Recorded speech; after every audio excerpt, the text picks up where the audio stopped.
What's going on, guys? It is TSJ. Welcome back to another channel update video.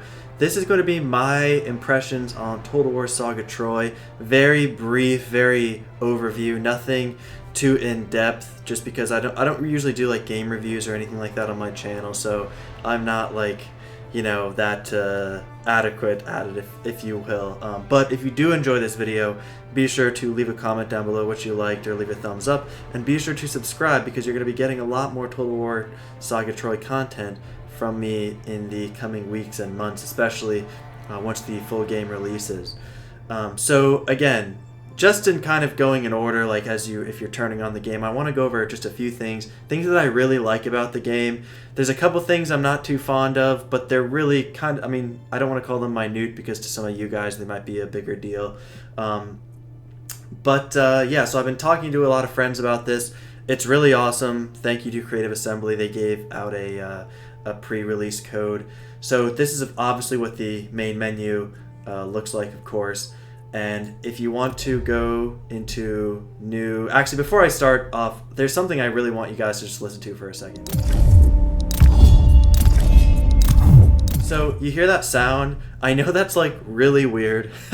So sorry about that, but like that is something I just really like. I'm going to show it to you once we get into the campaign, because I think the sound effects, I think the soundtrack, I think it all like it just sounds so good, like almost ASMR level good. I know that sounds weird, but I'll get more into that once we get to the campaign.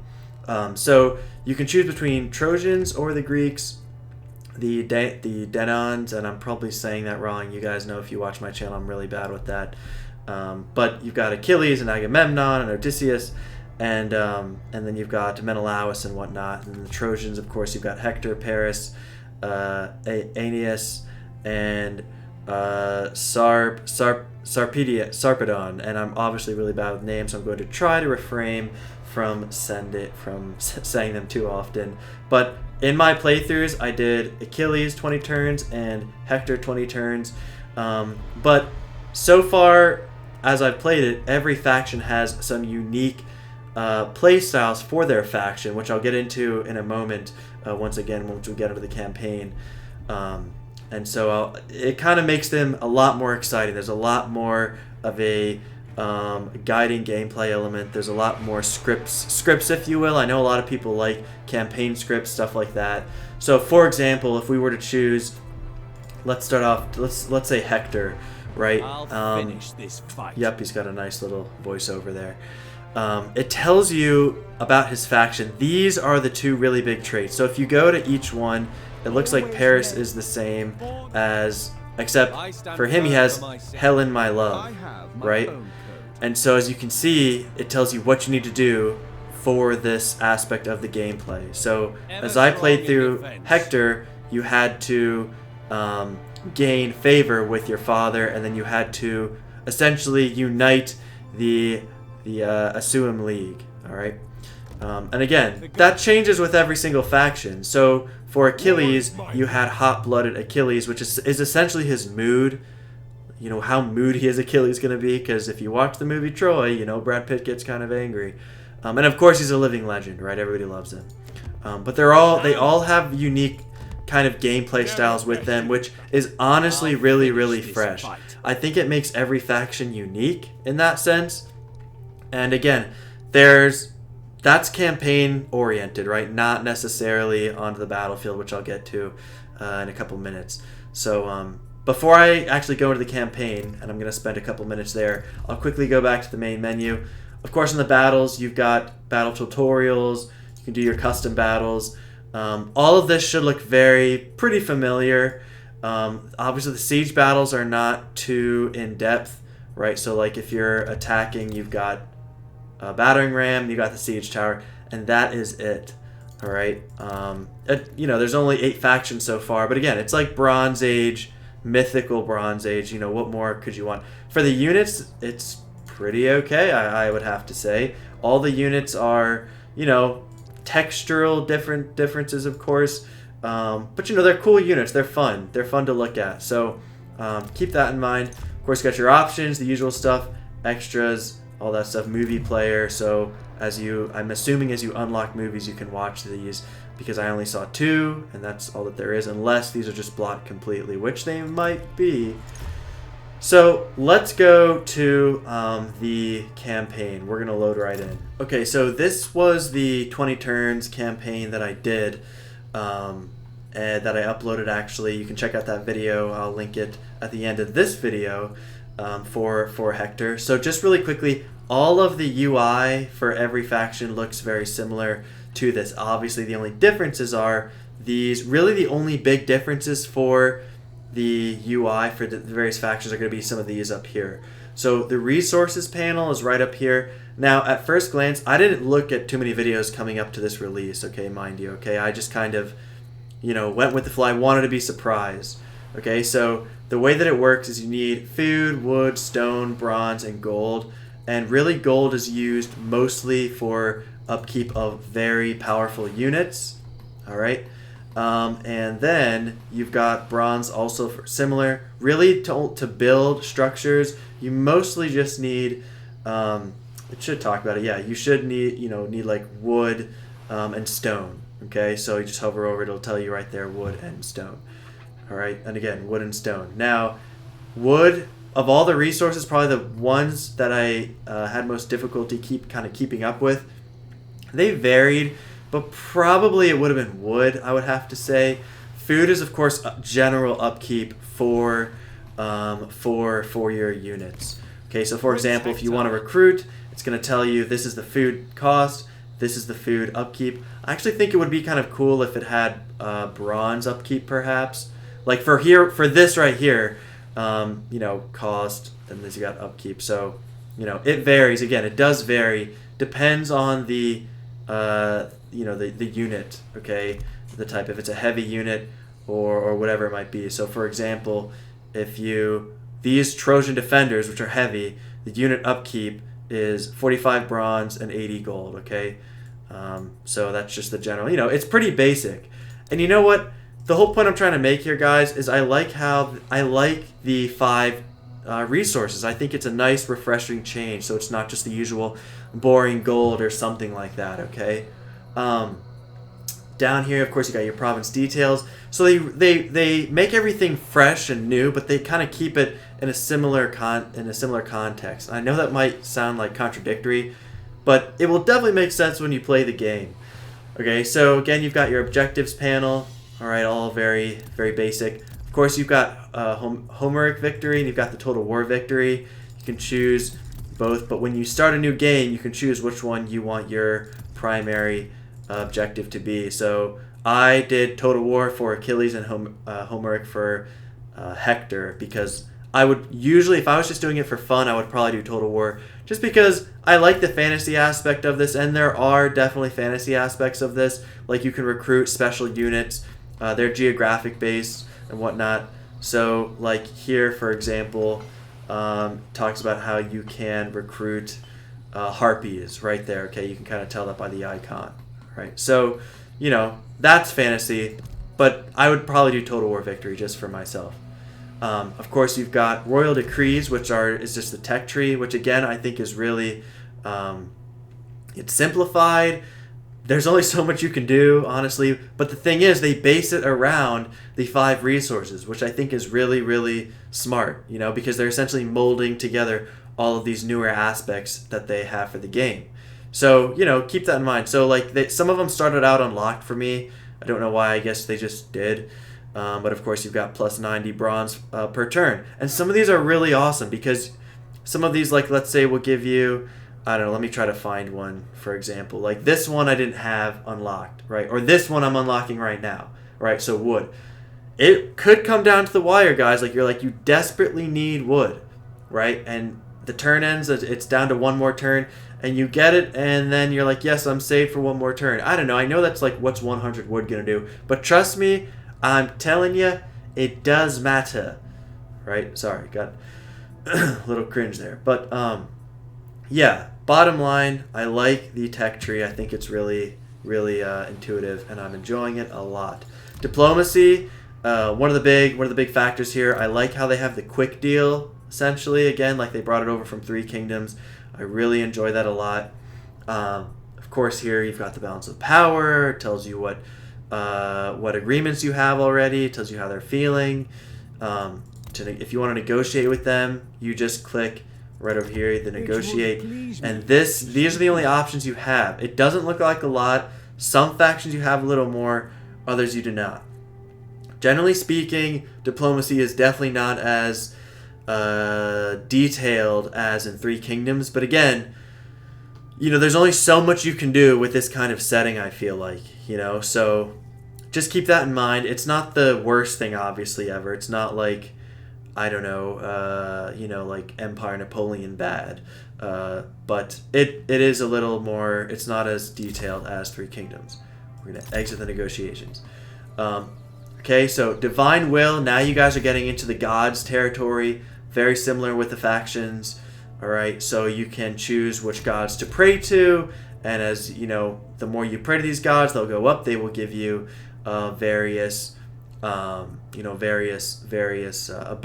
or effects for each turn that you have them. And of course, it says favor decay per turn. So if you do not keep doing that, it will go down. All right, so just keep that in mind as well. Now we get to my two favorite aspects, what I really wanted to talk with you guys about. And that is the Asuan League for Hector and the Priam's Heir. Again, these are different for each faction, okay? So this is just for Hector. But essentially, right here, these two panels kind of really build off the gameplay, all right? So right here for Priam's Heir, essentially, here's your brother, here's Paris, and here's you. And once you reach a certain level, it tells you what will happen. A hero will be sent from your father. Another hero will be sent for it. So eventually, once you get to the top, you will get the city of Troy. All right. Well, it says you will immediately confederate both Troy and your brother's faction. All right, which is awesome because obviously, you'll obviously need a large force to defend against the Greeks. But that motivation to do that, I just think that's really, really cool. For them to kind of allow that kind of gameplay style. Right, it makes every faction unique, and they're all different. This one right here, here's the bottom bar down here. It'll say, like the more settlements that you accrue, essentially that you conquer, the more that this will increase. Okay, so right now we're friends of Eloise, which hope I said that right again. And again, it's just conquering the surrounding territories essentially. Okay, so guys, those are like the two basic. Right here, these two tabs are very important. And also something else I noticed as well, you get a ton of missions. There was a point where this was like 12 missions. Okay, right now it's 8. But it's like it gives you a ton of stuff to always do, guys. It's awesome. I mean, I can't think of how many Total War games where, obviously the missions might be like tedious, like Warhammer 2 or or Three Kingdoms or even like Attila or something like that, or Rome 2, send a spy to do this. It's like, okay, that stuff is so boring now. I don't want to do that stuff anymore. I want, it might be like recruit a hero. They're all different. They literally are all different.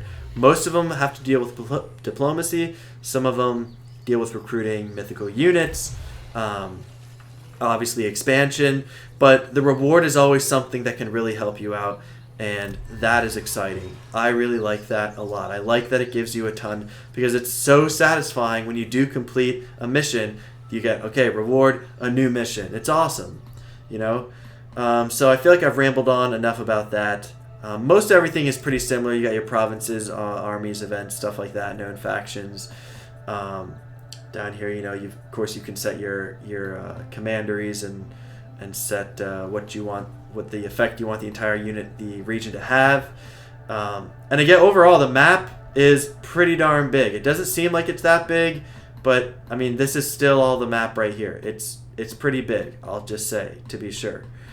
Hector's over here somewhere. Or I'm sorry, Achilles is over here somewhere. So yeah, it's a very big map. It's cool. So yeah, one last thing I want to show you on the campaign map is this.